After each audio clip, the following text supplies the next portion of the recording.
BJP ಪಕ್ಷಕ್ಕೆ ಶಾಸಕ ಯತ್ನಾಳ್ ವಾಪಸ್ ಕರೆತರೋ ಬಗ್ಗೆ ಬಹಳಷ್ಟು ಚರ್ಚೆಗಳು ಈಗ ಆರಂಭ ಆಗಿದೆ. ಪಕ್ಷದಿಂದ ಉಚ್ಚಾಟನೆ ಆದರೂ ಕೂಡ ಪಕ್ಷದ ಶಿಸ್ತಿನ ಸಿಪಾಯಿಯಾಗಿದ್ದು ಅವರನ್ನ ಕರೆತಂದು ಪಕ್ಷ ಸಂಘಟನೆ ಜವಾಬ್ದಾರಿಯನ್ನ ಹೊರಿಸೋದಕ್ಕೆ ಒತ್ತಾಯಗಳು ಕೇಳಿಬಂದಿದೆ.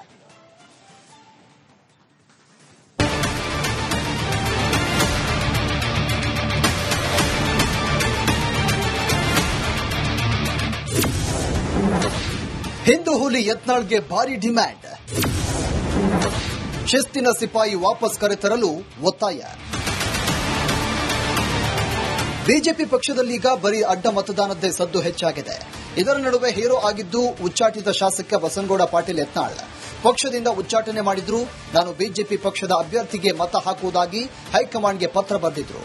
ಉಳಿದ ಇಬ್ಬರು ಉಚ್ಚಾಟಿತರ ನಡುವೆ ತಾವೊಬ್ಬರೇ ಪಕ್ಷ ಸೂಚಿಸಿದ ಅಭ್ಯರ್ಥಿಗೆ ಮತ ಹಾಕುವ ಮೂಲಕ ನುಡಿದಂತೆ ನಡೆದುಕೊಂಡ್ರು.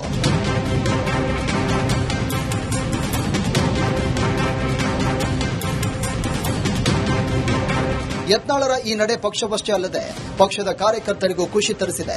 ಪಕ್ಷದಲ್ಲಿ ಇದ್ದು ಕಾಂಗ್ರೆಸ್ ಅಭ್ಯರ್ಥಿಗೆ ಮತ ಹಾಕಿದ ಅನೇಕ ಶಾಸಕರ ನಡುವೆ ಉಚ್ಚಾಟಿತರಾದರೂ ಪಕ್ಷ ಹೇಳಿದವರಿಗೆ ಮತ ಹಾಕಿದ್ದಾರೆ ಅಂತ ಅನುಕಂಪ ಶುರುವಾಗಿದೆ.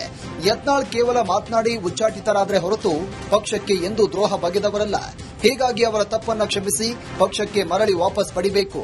ಅವರಿಗೆ ವಿಪಕ್ಷ ಸ್ಥಾನ ಅಥವಾ ಬೇರೆ ಯಾವುದಾದ್ರೂ ಜವಾಬ್ದಾರಿ ಕೊಡಬೇಕು ಅಂತ ರೆಬೆಲ್ ಟೀಮ್ ಸದಸ್ಯರು ಒತ್ತಡ ಹಾಕಿದ್ದಾರೆ. ಇದೀಗ ಯತ್ನಾಳ್ ಬರೋದ್ರಿಂದ ಹಿಂದೂ ಮತಗಳ ಜೊತೆಗೆ ಉತ್ತರ ಕರ್ನಾಟಕ ಭಾಗದಲ್ಲಿ ಲಿಂಗಾಯತ ಮತಗಳನ್ನು ಕ್ರೋಢೀಕರಿಸಿ ಪಕ್ಷ ಗೆಲ್ಲಲು ಅನುಕೂಲವಾಗಲಿದೆ ಅಂತ ಯತ್ನಾಳ್ ಆಪ್ತರು ಅಭಿಪ್ರಾಯ ವ್ಯಕ್ತಪಡಿಸಿದ್ದಾರೆ. ಮತ್ತು ಪಕ್ಷ ನಿಷ್ಠೆಯನ್ನು ತೋರಿಸಿರ್ತಕ್ಕಂಥ ಯತ್ನಾಳ್ ಅವ್ರನ್ನ ತಗೋಬರ್ಬೇಕು ವಾಪಸ್ ಒಂದು. ಮತ್ತು ಇಂಥವರಿಗೆ ಅವಕಾಶವನ್ನ ವಿರೋಧ ಪಕ್ಷದ ನಾಯಕರನ್ನಾಗಿ ಅವ್ರನ್ನ ಮಾಡ್ತಿದ್ರು ಅಂತಾದ್ರೆ well and good, because will be A very powerful ವಿರೋಧ ಪಕ್ಷದ ನಾಯಕರಾಗಿ ಅವ್ರು ಇರ್ತಾರೆ ಅಂತೇಳಿ ನನ್ನ ಇಚ್ಛೆ ಇದೆ. ನಮ್ಮ ಇಚ್ಛೆನೂ ಕೂಡ ಇದೆ. ಕರ್ನಾಟಕ ಇವತ್ತು ಬಯಸ್ತಾ ಇದೆ ಒಬ್ಬ ಏಬಲ್ ಇವರು ಇರಬೇಕು ಅಂತೇಳಿ.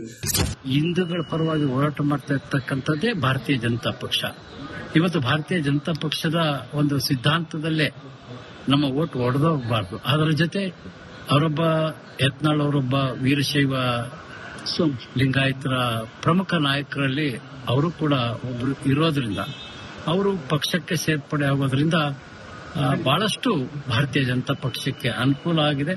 ಯತ್ನಾಳ್ ಪಕ್ಷಕ್ಕೆ ವಾಪಸ್ ಮರಳಬೇಕು ಅನ್ನೋದು ರೆಬಲ್ಸ್ ತಂಡ ಹಾಗೂ ಬಿಜೆಪಿ ಕಾರ್ಯಕರ್ತರ ವಾದವಾದರೆ, ಸದಾ ಯತ್ನಾಳ್ರಿಂದ ಟೀಕೆಗೆ ಗುರಿಯಾಗಿದ್ದ ರಾಜ್ಯಾಧ್ಯಕ್ಷ ವಿಜಯೇಂದ್ರ ಲೆಕ್ಕಾಚಾರವೇ ಬೇರೆಯಾಗಿದೆ.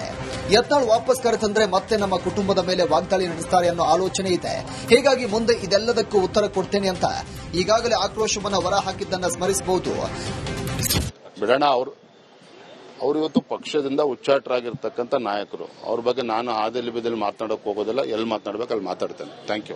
ಸದ್ಯ ಹಿಂದುತ್ವದ ಅಜೆಂಡಾ ಉತ್ತರ ಕರ್ನಾಟಕದ ಪಂಚಮಸಾಲಿ ಲಿಂಗಾಯತ ನಾಯಕ, ಫೈರ್ ಬ್ರ್ಯಾಂಡ್ ಅಂತೆಲ್ಲ ಹೆಸರು ಪಡೆದಿರುವಂತಹ ಯತ್ನಾಳ್ ಅವರನ್ನ ಪಕ್ಷಕ್ಕೆ ವಾಪಸ್ ಕರೆತರಲಿ ಅನ್ನೋ ಆಗ್ರಹವೇ ಹೆಚ್ಚಾಗಿದೆ.